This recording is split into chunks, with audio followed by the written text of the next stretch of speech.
Hola, espero se encuentren muy bien. Soy Alfredo y de esta manera les doy la bienvenida a este tercer video del taller de filosofía para niños. Para recordar, en el video pasado dejamos pendiente una línea del tiempo. Hablamos de Edad Antigua y Edad Media, así como también hablamos de algunos de los pensadores o corrientes de pensamiento más importantes durante este periodo de tiempo. En este video nos centraremos en el tiempo siguiente, que es Renacimiento, Edad Moderna y Edad Contemporánea. Sin más por el momento, los invito a quedarse y poder concluir esta línea de tiempo. Bien, iniciamos desde donde nos quedamos, el Renacimiento. Este periodo de tiempo es sumamente importante para toda corriente de pensamiento, y es que a partir de aquí es en donde se comenzaron a desarrollar otro tipo de ideas, otro tipo de filosofía. A continuación veremos por qué. Pero por el momento, centrémonos en algunos de los puntos más importantes que trajo el Renacimiento para la historia de la filosofía.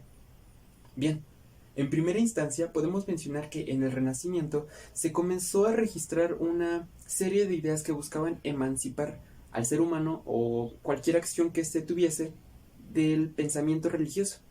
Es decir, Dios comenzó a ser dejado a un lado. El punto o el centro del mundo se volvió el ser humano mismo, las obras que éste hacía, y Dios simplemente pasó a segundo plano debido a que las explicaciones medievales que se habían desarrollado durante todo el periodo medieval ya no eran suficientes para explicar ciertas cosas, o simplemente acortaban la visión del mundo. Y es por esto que centrar al ser humano como algo clave fungió en una idea revolucionaria.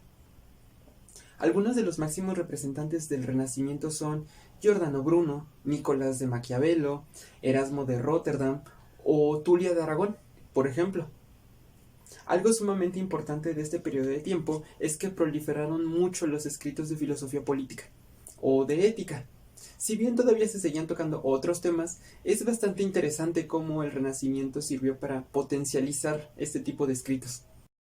Avanzamos un poco más y llegamos al fin del Renacimiento, el inicio de la Edad Moderna, otro evento sumamente importante y con bastantes aportes a la filosofía. Podemos destacar o dividir la Edad Moderna en tres momentos importantes, que es el racionalismo, el empirismo y el enciclopedismo o la ilustración. Y a continuación veremos por qué son tan importantes y algunos de sus representantes. Empezamos con el racionalismo. El racionalismo se centra en el principio de conocer al mundo a través de la razón. Es decir, no hay nada más importante que la razón para poder entender lo que pasa. Y algunos de los máximos representantes del racionalismo son Spinoza, Leibniz, Descartes o Isabel de Bohemia. Son autores sumamente importantes y que aportaron bastante a la materia racionalista. Avanzamos un poquito más y llegamos al empirismo, otro punto sumamente importante. ¿Qué es el empirismo? Pues, a diferencia del racionalismo, el empirismo centra su total atención en la práctica, es decir, en la experiencia.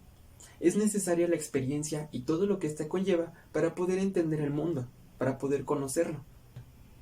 Algunos de los máximos representantes del empirismo son David Hume, John Locke, Berkeley, Hobbes, entre otros. También es un periodo de tiempo sumamente interesante y bastante amplio. Llegamos a otro punto sumamente importante, otro periodo de tiempo bastante relevante, que es la ilustración o el enciclopedismo. ¿Por qué es tan importante esto? ¿O por qué es tan mencionado? ¿Por qué cosa de tanta relevancia? Pues básicamente en un contexto histórico nos centramos o nos encontramos cerca de todo el periodo de guerras europeas, la Revolución Francesa, entre otras guerras de independencia. La ilustración es algo sumamente importante, ya que demostró o trató de dar a conocer que la mejor arma que podía haber en contra de cualquier cosa es el conocimiento. Es decir, el conocimiento es aquello que puede llegar a librar al ser humano de algunos males que pueden llegar a pasar. En este caso, o bueno, en el contexto histórico, de la política o de los gobiernos absolutistas, entre otras cosas. Algunos de los máximos representantes durante este periodo de tiempo son Emmanuel Kant o Jean-Jacques Rousseau, Johann Herder, Mary Wollstonecraft o incluso Olympe de Gouges.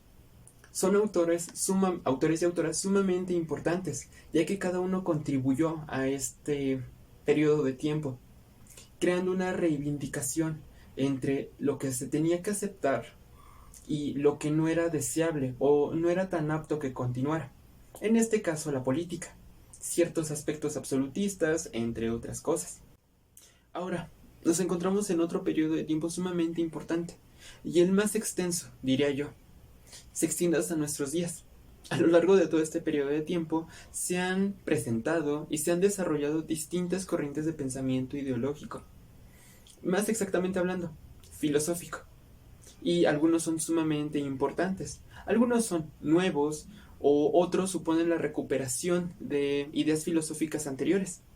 Algunos de estos pueden llegar a ser, por ejemplo, el marxismo o el existencialismo, el pesimismo, entre otras cosas, la fenomenología, entre muchísimas otras corrientes que son bastante interesantes por sí solas y que algunas veces pueden llegar a relacionarse de alguna u otra forma o comparten algunos autores o algunas ideas o propuestas de seguidores de ciertos autores.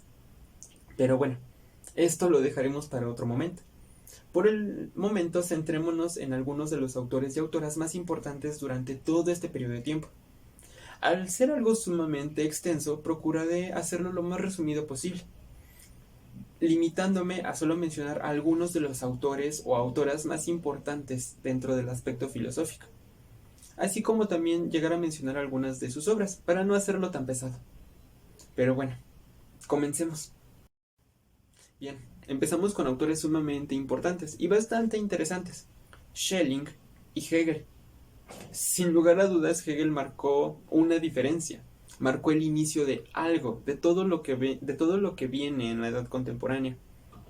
Ahora, avanzamos un poco más en el tiempo y llegamos a otros autores sumamente importantes, como lo son Søren Kierkegaard, Arthur Schopenhauer, Friedrich Nietzsche, entre muchas otras cosas. O autores, mejor dicho. Avanzamos un poquito más y llegamos a otros autores bastante interesantes, como por ejemplo José Ortega y Gasset, Jean-Paul Sartre, Simone de Beauvoir, entre muchos otros. Volvamos a los años más actuales. Algunos de los máximos o mayores filósofos que se pueden llegar a conocer durante este periodo de tiempo son, por ejemplo, Hannah Arendt o Judith Butler, Anthony Appiah, entre muchos otros, los cuales buscan explicar ciertas cosas que pasan ahora, buscan hacer un análisis de ciertas problemáticas o fenómenos que se hacen presentes en los aspectos sociales. Traté de hacerla lo más digerible posible para darnos un contexto y para poder entender que a lo largo de la historia cientos de autores y cientos de autoras han tratado de proporcionar un punto de ver al mundo, una forma de hacerlo entender. Y esto es bastante interesante y sumamente importante, ya que de esto se basa la filosofía: el analizar el mundo, el entenderlo de una u otra forma, y de esta manera poderlo presentar a los demás, ya que esto puede suponer una diferencia, ya sea en concepción o en acción. Sin más por el momento es todo. Quizás más adelante mencionaremos a otros filósofos que quedaron fuera de esta línea de tiempo, como podría ser Sandra Mohanty o Karl Marx, entre otros. Sin más por el momento es todo. Me despido. Hasta luego.